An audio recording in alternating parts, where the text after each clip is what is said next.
मुंबई महापालिका निवडणुकीसाठी शिंदेंची शिवसेना ही आता कामाला लागलेली आहे। महापालिकेमध्ये आता उपमुख्यमंत्री शिंदेंचं पालकमंत्री कार्यालय हे देखील असणार आहे। बीएमसीतील मंगलप्रभात लोढांच्या कार्यालयाची जागा ही आता शिंदेंकडे देण्यात आली आहे। पुढील आठवड्यापासून शिंदेंचं मनपातलं कार्यालय हे सुरू होणार आहे। आणि आज संदर्भातले अपडेट जाणून घेऊयात आपले प्रतिनिधी अजय माने यांच्याकडून। अजय, शिंदेंची शिवसेना ही मुंबई महापालिकेच्या अनुषंगाने कामाला लागलेली आहे। पालकमंत्रींचं कार्यालय देखील शिंदेंकडे असणार आहे, काय माहिती आहे?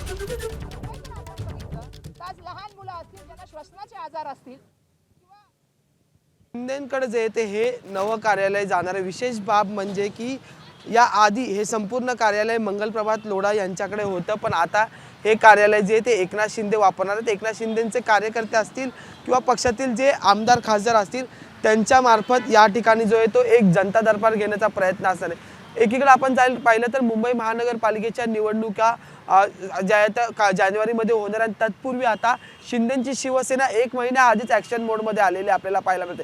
2022 मध्ये महायुतीचं सरकार आलं, त्याच्यानंतर पालकमंत्री ज्यावेळेस मंगलप्रभात लोढा होते त्यावेळेस 2023 मध्ये त्यांनी या कार्यालयाचा ताबा घेतला होता आणि पुढे त्याच्यानंतर आता मुंबईचे पालकमंत्री पद जे ते राज्याचे उपमुख्यमंत्री एकनाथ शिंदेंकडे आणि ते आता त्यामुळे शिंदेंच्या शिवसेनेनं मुंबई महापालिकेच्या अनुषंगाने निवडणुकीला जोर दिलेला आहे। धन्यवाद अजय या माहितीसाठी।